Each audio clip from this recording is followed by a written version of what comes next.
The first time the HOA threatened to seize my home, I didn't call a lawyer. I whistled. And two combat-trained K9s stepped out of the shadows behind me, not barking, not growling, just standing there, quiet, still, and watching. You could feel the shift in the air, like thunder about to roll in. The HOA rep, some smug little man in a polo 2 sizes too tight, actually took a step back when he saw them. I didn't say a word. I didn't have to. These weren't pets. They'd cleared IED-laced roads under fire, pulled wounded men out of burning convoys, survived ambushes most soldiers didn't walk away from. They weren't afraid of a clipboard. They'd survived things no HOA in the world was ready for. And they weren't afraid of a clipboard or a fine. The man waved a notice in my face like it meant something. "Violation," he said. "Restricted breeds, dangerous animals. I got 30 days to leave." I looked at him, calm and steady, then gently touched my dog's collar, the one with the Navy insignia. "Then I hope you're ready," I said, my voice low. "Because if you're declaring war, you just made it personal." I didn't flinch when he smirked. That was the difference between us. His name was Howard Rusk, HOA Vice President of Arbor Heights, a man whose handshake came with a warning and whose smile was always 2 seconds too late to be real. He wasn't here to talk. He was here to deliver a threat, dressed in regulation khaki and veiled civility. "Restricted breeds, ma'am. We've had complaints, and we take safety very seriously in this community." Behind him, 2 more HOA board members stood like backup dancers, one clutching a clipboard, the other holding a phone that was already recording. They weren't here for a discussion. They were setting the stage, gathering content for whatever bureaucratic ambush they had in mind. Apollo sat silently on my left, his amber eyes tracking every twitch of Howard's fingers. To my right, Coda lowered his massive head, ears alert. Most people didn't know Coda had once taken a bullet through the flank and kept fighting. They didn't know Apollo had found 7 wounded soldiers under rubble in Syria. But they would learn. He stayed an inch from the line. The kind of man who obeys boundaries only when they're marked, and watched. "We'll be issuing a formal citation," he said, pulling a folded notice from his breast pocket. "These animals pose a threat to community harmony." "Do they?" I asked quietly. "Or do they threaten control?" He blinked. Just for a second, a tell. "You've got 30 days, he snapped, tossing the paper toward my feet.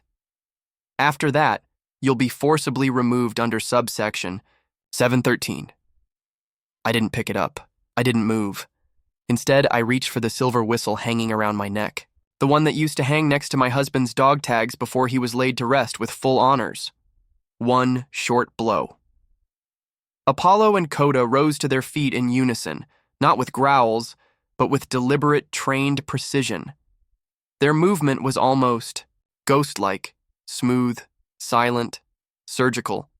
No bark, no chaos, just a presence that demanded respect. Howard took 2 steps back. The man filming lowered his phone. The woman with the clipboard froze mid-sentence. And that's when the neighbors began to peek through their windows. You see, in communities like Arbor Heights, where everything is manicured and everyone is watching, nothing is private, especially not humiliation. And Howard knew it. I bent down and patted Apollo's shoulder. "Inside," I said calmly. Both dogs turned and walked back toward the porch, tails low, alert but not aggressive. I finally looked up at Howard.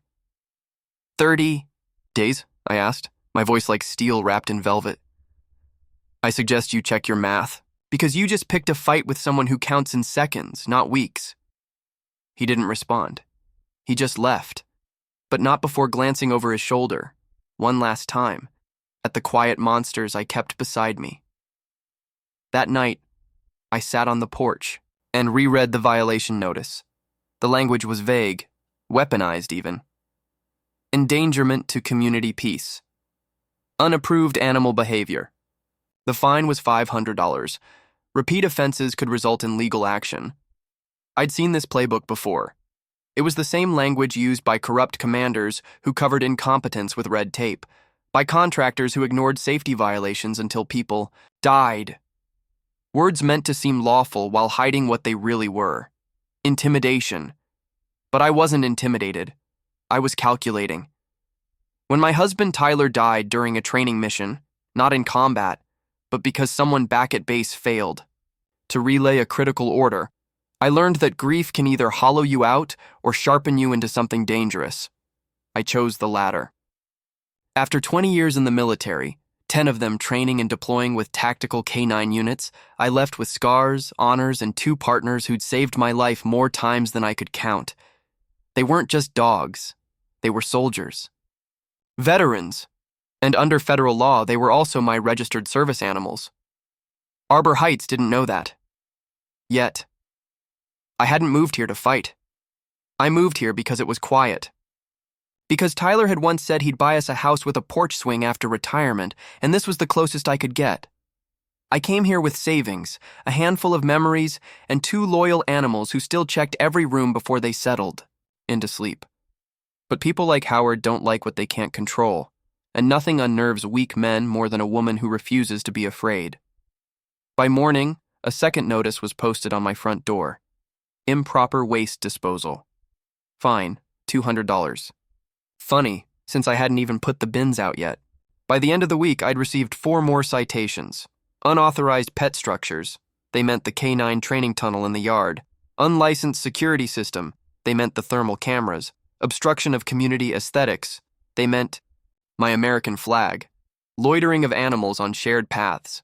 They meant my dogs resting quietly under a tree while I read. Every fine came with vague language. Every form was intentionally written to be difficult to dispute. I wasn't just being targeted, I was being tested, pushed, piece by piece until I cracked. But I wasn't cracking, I was documenting. I kept a digital log of every notice, every neighbor interaction, every step Howard took near my property. I filed every HOA citation with scanned timestamps and photographs. Every piece of communication was responded to in writing, quoting back HOA bylaws, federal statutes, and fair housing protections. Apollo watched me work from the living room floor, eyes always alert. Coda stayed by the front door, listening. And then came the breaking point. I returned from the grocery store one afternoon and found my backyard gate hanging open. Apollo was still inside. Coda, too. But the moment I stepped onto the porch, both dogs were standing at the glass, tense. Something had happened. My security footage showed a man, ball cap low, hoodie up, lifting the latch and tossing something into the yard. A raw steak, laced with something. It hadn't worked. My dogs were trained to avoid unfamiliar food. But it was enough. Enough to prove this wasn't about violations anymore.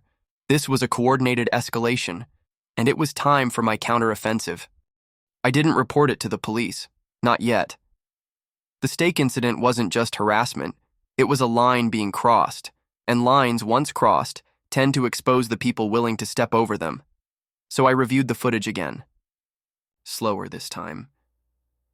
Frame by frame, I tracked the man's movements, the cautious step, the quick glance over his shoulder, the toss. But it wasn't just his body language that gave him away. It was his hesitation. Whoever he wasn't a random criminal. He was local and scared. That meant I was getting closer to something someone wanted hidden. 3 days later, I met my first unexpected ally. I was walking Coda and Apollo through the park, letting them stretch and recalibrate. A little girl sat alone beneath the shade of a cherry tree, her hands pressed tightly over her ears. Her legs rocked back and forth, rhythmically, anxiously. Her backpack was open, crayons spilled everywhere, but she didn't seem to notice. The Urba dogs stopped. They didn't bark. They didn't pull. They just sat. Both of them, heads low, eyes fixed on her like they understood what I hadn't yet processed. That's when I saw it. She was having a sensory episode. I'd seen it before. In combat zones, in hospitals, in therapy rooms filled with children affected by trauma or autism. Coda stepped forward slowly, instinctively, then settled on the grass beside her, not touching, just close enough to offer pressure and presence. She stopped rocking, Her hands came down. Her breathing slowed. And then, in one of the softest gestures I've ever witnessed, she leaned her head gently against Koda's side. The world stopped spinning for a moment. "Emma?" A woman's voice cut through the quiet, sharp with panic. "Emma, where are you?" She sprinted over, saw the dogs, and froze. "Get them away from her." I raised my hands immediately. "They're trained service animals, ma'am. Please, look." The woman blinked as her daughter, still nestled against Koda, reached up and touched Apollo's fur. "She hasn't let anyone near her in months," the woman whispered, her voice cracking. "Not even me. The doctors, they said she might never connect again." "She just did," I replied gently. Her name was Jennifer. She was a single mother, recently moved in, and terrified of HOA retaliation. She told me they had fined her for leaving Emma's chalk drawings on the sidewalk, $100 for visual disruption, another $200 for unregistered visitor presence. When Emma's therapist came by, "They watch everything," she told me. "They look for weakness, and they hate difference." I gave her my number and told her she wasn't alone anymore. Later that evening, I updated my log. Under a new heading, Allies. A week passed. I spent most of it collecting data, recording patterns, researching HOA legal parameters, mapping fines by location. And that's when something clicked. The citations weren't just random. They followed a pattern, a system. Elderly homeowners, widows, families with disabled members, veterans. Those were the households being harassed the most, and one name kept appearing at the bottom of every violation notice: E. Bramwell, HOA president. Signature in blue ink. Bold and arrogant. I'd never met him, but I'd read enough to know he was running Arbor Heights like a private kingdom. And he had a secret. I found it by accident, buried in the county archive, a news clipping from 2009. Local soldier honored for overseas logistics excellence. Lieutenant Edward Bramwell returns from Kandahar. Kandahar. The word hit me like a punch, to the lungs. My husband's unit had been stationed in Kandahar during the same rotation. Tyler had been leading a humanitarian mission when their convoy was ambushed. Backup never came. Communication mysteriously failed. The logistics officer, assigned to coordinate that mission, Lieutenant Edward Bramwell. I stood in my kitchen, the printout trembling in my hand. Now he was here, hiding behind an HOA title, terrorizing quiet families with legal jargon and threats, and I wasn't sure what shook me more, the realization that I'd found him, or the possibility that he recognized me first. The next day, I took the dogs to the community center during open hours. Officially, I was there to review public HOA records, which I had every right to do under state transparency laws. Unofficially, I wanted to draw him out. It worked. He entered 15 minutes later, tall, clean-shaven, the kind of man who wears a casual sweater like it's military dress blues. His eyes scanned the room, paused on me. A flicker. Not recognition. Not yet. Just curiosity. Maybe suspicion. "Ma'am," he said, voice measured. "Can I help you?" I looked up from the stack of documents. "Just reviewing the board's recent budget approvals. I was curious about the landscaping contract extensions. Something passed behind his eyes. A shadow, maybe." He smiled. "All public record, of course, as long as procedures are followed." "They weren't," I replied, tapping the folder. "Several budget authorizations don't match the meeting minutes. In fact, one vendor listed doesn't even exist in the state database." He stared at me, calculating, tense. Then, "You're not just a dog trainer, are you?" I smiled softly. "No, Mr. Bramwell, I'm not." That night, my porch light flickered out, a camera wire was cut, and a handwritten note was left inside my mailbox. "You're digging too deep. Stop." It wasn't signed. It didn't need to be. But the timing was perfect, because by then, I'd already received a call back from an old contact at the VA, a fellow JAG officer who owed me a favor. I'd asked for access to internal military records tied to Bramwell's logistics deployments. What I received confirmed everything. During Tyler's final mission, Bramwell had delayed approval for aerial drone coverage by 72 hours due to budgetary concerns. He'd rerouted 2 supply trucks to a non-priority base, a base owned by a private contractor with known ties to his brother-in-law, and then, after the ambush, he'd filed a report blaming faulty equipment. Every signature, every timestamp, every denial, all of it sat now in a folder marked confidential on my desk. I needed witnesses. I needed the neighborhood to wake up. So I made a quiet visit to an older gentleman I'd seen walking the perimeter every morning. Tall posture, military cap, and the kind of boots that never stopped shining. "Excuse me," I said. "I noticed the 2nd Infantry pin on your jacket. I served with the 31st K9 Division." He stopped, looked down at Apollo, then nodded slowly. "Hell of a unit. You train him yourself?" "Both of them," I said. "And yes, Afghanistan, 2008-2013. His name was Mr. Carson, a Korean War vet. He invited me in without another word. The moment he saw Apollo's certification tags and service medals, his entire demeanor shifted. "These dogs saved lives," he said, voice hoarse. "And the people here treat them like pests?" I explained. "Everything. The fines, the sabotage, Bramwell's past." When I finished, he sat in silence. Then he walked to a drawer and pulled out a dusty binder. "I kept everything from the old HOA administration before Bramwell took over," he said. "Just in case someone decent came along." Inside were minutes, receipts, letters of resignation, even an unsigned complaint from a former treasurer suggesting embezzlement. I left his home with the second piece of the puzzle. The next morning, Jennifer stopped me at the mailbox, Emma. "Asked about Coda this morning," she said, smiling. "She wants to bring him a treat next time." My throat tightened. She also asked why bad people are afraid of good dogs. I looked toward the HOA office down the street, its window blinds, drawn tight. "They're not afraid of the dogs," I said. "They're afraid of what happens when someone stops being silent."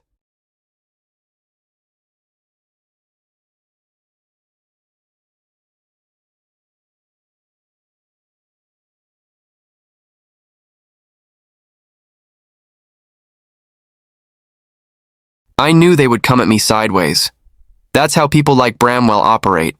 Not with direct confrontation, but with staged spectacles and weaponized theater. The invitation arrived a week later. Community Spirit Day. All residents welcome. HOA sponsored. Pets encouraged. Public event. I knew it for what it was. Bait. They wanted an audience. They wanted the dogs to misbehave in front of children, old ladies, and cell phone cameras. They wanted panic, footage, plausible outrage. They wanted me to flinch. Instead, I prepared like I was heading back into a combat zone. The night before the event, I ran Coda and Apollo through drills we hadn't done in months. High-pressure tolerance, urban distractions, scent immunity, hand signal recall, and audio desensitization. They passed every scenario with flawless precision. Even when I blasted recordings of fireworks and barking dogs through a speaker while simulating a crowd with movement and noise, these weren't pets. These were precision instruments of discipline, and tomorrow they would perform like the professionals they were. I checked the gear twice: service animal documentation, body cam audio recorder, federal law printouts, local ordinance references, a sealed envelope with a signed affidavit from Mr. Carson, and copies of Bramwell's altered military files. War doesn't always start with bullets. Sometimes it starts with balloons and barbecue. The event was held at the Arbor Heights Community Park, a grassy square bordered by homes, the HOA office, and a decorative stone fountain, colorful signs, face painting, bounce house, pet trick contests. And there by the registration table, Edward Bramwell, flanked by his enforcers, clipboard in hand. As I approached with Coda and Apollo in full uniform, vests buckled, tags displayed, discipline, unshaken, I could feel the air shift. The man at the table took one look at the dogs and hesitated, then forced a smile. "Ms. Ramsey," I said. "And yes, These are registered service animals. All documents are here. I handed over a folder, clean, stamped, sealed. I could see Bramwell reading over the top edge, scanning for some reason to say no. His mouth twitched, but the law was airtight. "Thank you," the man said. "Enjoy the event." I walked in calmly, Coda on my right, Apollo on my left. The same formation we used in Helmand when approaching compromised territory. They stayed glued to my pace, alert but unbothered. Children played, parents stared, whispers followed.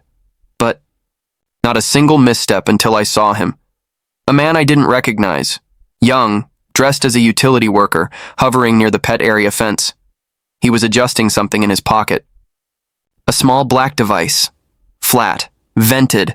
I'd seen it before. Sonic agitators, high-frequency pulses, imperceptible to human ears, designed to incite panic in animals. My jaw tightened. They were escalating. I didn't react immediately. Instead, I whispered, "Lock posture," and the dogs froze, upright, ready. The moment the device activated, the first signs began. Neighboring dogs barking wildly, pulling at leashes, some even snapping at their owners. But not mine. Coda tilted his head once, then looked straight ahead. Apollo blinked slowly and yawned. Their stillness was deafening. Across the lawn, Bramwell made his move. Phone up, camera rolling, walking toward me with rehearsed concern on his face. "Ma'am, we're getting complaints. Your dogs seem on." Edge. I didn't speak. I raised a hand toward the hedge line. "Security breach," I said clearly. "Observe the man behind the gate." People turned. The utility worker was holding the device, still active, still pulsing. Several dogs had broken loose, chaos mounting. Then my voice, calm, amplified. "That's a high-frequency agitation unit, illegal under both state and federal animal cruelty statutes, and I have it on video." Bramwell's face dropped a degree, then another. The worker tried to flee. Coda growled, once, and the crowd parted like water.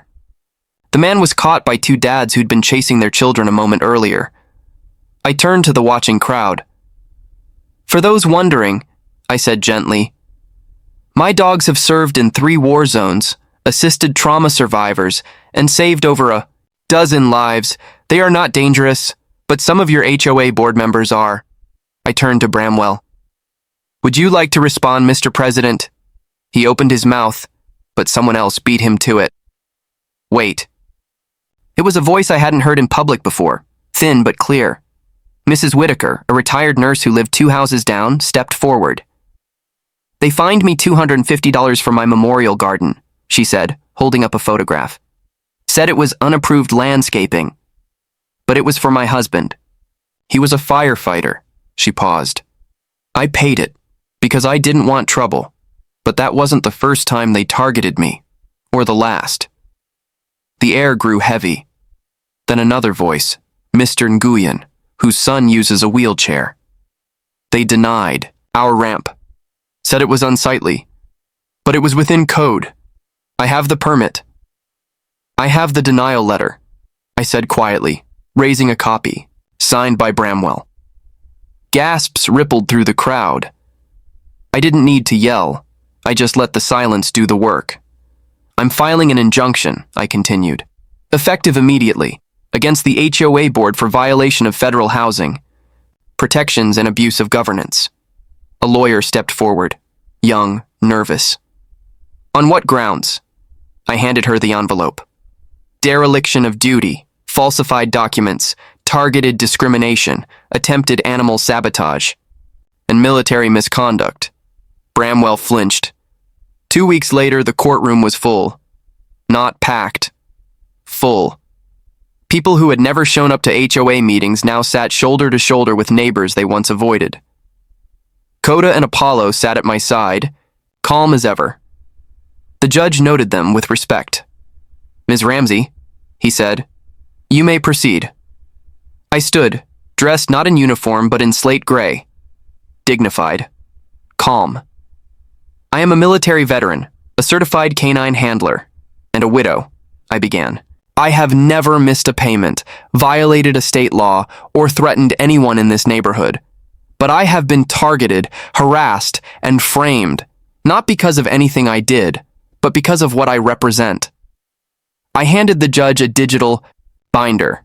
Inside, you'll find video evidence, security footage, whistleblower testimonies, and signed statements documenting a pattern of abuse by the HOA board. He clicked through, and one by one, the testimonies began.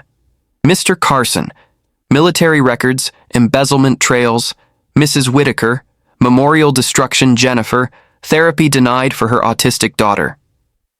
And finally, Mr. Nguyen, standing behind, his son's wheelchair. When my boy cried because he thought he wasn't welcome here, I realized this isn't a community, it's a prison with landscaping. Even the judge's eyes softened. Bramwell's attorney tried to object, tried to twist timelines, claimed misunderstanding, but the digital trail was ironclad, especially the final file. Your Honor, I said, voice quiet now, this is a document from the Department of Defense. It connects Mr. Bramwell's decisions during Operation Red Fence with the supply reroutes that led to my husband's death. His name was Sergeant Tyler Ramsey. He died because Bramwell sold us out. The judge froze. Gasps filled the gallery. The courtroom was silent. Bramwell stood, face pale, lips trembling. That's not true. You falsified resupply logs, I said. You left them to die. The ruling was swift. The injunction was granted. Fines were frozen. The HOA board was placed under investigation, and Bramwell was referred to the DA for military and financial fraud. As I left the courthouse, a crowd of neighbors waited. Some clapped. Others simply stood. But I didn't need applause. I just needed closure. Apollo pressed his nose to my hand. Coda leaned against my side. And for the first time since moving to Arbor Heights, I exhaled.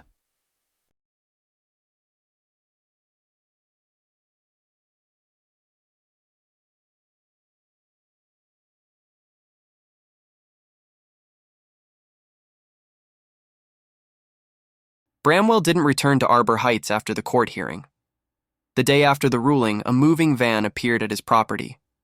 The blinds stayed closed and no neighbors came to help. He left the way all tyrants eventually do, quietly. Quickly, without the ceremony he believed he was owed. By week's end, his house was vacant. His name had been scrubbed from the HOA directory. His attorney released a cold statement about misunderstandings and privacy concerns. But we all knew. Every household that had ever paid a bogus fine, been denied a medical accommodation, or faced threats from a clipboard-wielding enforcer knew. He was done, and not just here. My contacts in the JAG office followed through. Bramwell's deployment logs were pulled and cross-verified. The trail was dirty. Resupply diversions to off-grid depots, mission interference masked as clerical error, and personal gains laundered through foreign subcontractors. The military tribunal reopened the case surrounding Tyler's unit. Bramwell was arrested for falsifying official records and gross negligence leading to multiple deaths. He didn't look so smug in his mugshot. The press called it the HOA Commander Scandal. They focused on the juxtaposition, a suburban neighborhood warlord brought down by a widow, 2 dogs, and a folder full of truth. But that's not what it felt like. It didn't feel like revenge. It felt like peace. 3 weeks after the ruling, we held a special community election. I hadn't planned to run, but the people asked. Jennifer, Mr. Carson, Mrs. Whitaker, even the Nguyen family. They wanted someone who had stood up when standing up still felt dangerous. So I did. And for the first time in Arbor Heights history, every single resident voted. We didn't just replace Bramwell. We rewrote the bylaws. We eliminated the discretionary fine clause, installed third-party financial oversight, instituted federal law compliance training for every board member, created a community outreach committee to listen, really listen, to what people needed. Jennifer now chairs the Family Accommodations Task Force. Mr. Carson teaches civic rights workshops from the library once a month. Mrs. Whitaker started a community garden, and every spring we plant a flower for her husband near the new flagpole. And Emma? She walks Apollo every Saturday. It was her idea to start the K9 Comfort Walk, a community tradition where kids with anxiety, trauma, or developmental challenges can walk with certified therapy dogs. At first, she stayed close to me, barely speaking. But by month 2, she walked Apollo by herself, a girl once terrified of eye contact, now giving commands with confidence. He listens only to her voice now. He knows it. Coda prefers the older residents. He sits patiently beside veterans on folding chairs, letting their hands rest gently on his back as if they're grounding themselves in his stillness.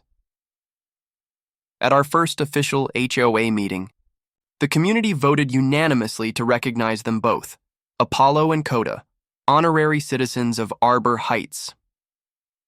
A special plaque hangs in the community center beside their photos, with a simple inscription, "For loyalty, service, and the quiet protection of peace." I received a letter from the Department of Defense on a Tuesday, typed, formal. But in the second paragraph, it acknowledged Tyler by name. It confirmed that the investigation had found his mission was deliberately compromised due to logistical corruption. It formally corrected the record. His file now reflects, "Killed in action due to logistical sabotage outside of his command's control." The envelope also contained something else, a silver oak leaf cluster, an award posthumously issued for valor under impossible conditions. Held it in my hand for a long time. 15 years. That's how long it took for someone to admit the truth.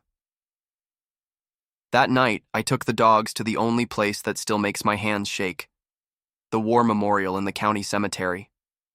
I go every year, but this time felt different. I brought the silver cluster. Tyler's name is etched in black granite, second row, left side, among dozens of others whose stories are less known but no less sacred. I knelt. Placed the medal beneath his name. Apollo sat quietly beside me. Coda lay down in the grass, his chin resting across my foot like he used to in the desert, a quiet reminder that I wasn't alone. I whispered into the wind, hoping it would carry. Completed the mission, Ty. For you. For everyone they tried to silence. The air was warm. The trees didn't move, but I swear I felt something. A shift. The kind of quiet that feels like a salute. As I stood to leave, I turned and saw them, Mr. Carson, Jennifer, Emma, even the Nguyens holding hands. They weren't here for ceremony. They didn't speak. They just stood back, giving me space. Silent. Respectful. A kind of honor guard made of civilians who now knew what courage looked like up close. This is what community should be. Not power enforced through fear, but strength offered through unity. Not compliance through coercion, but participation through trust. Bramwell still faces trial, both civilian and military. His lawyer argues diminished capacity, citing stress, trauma, and paranoia.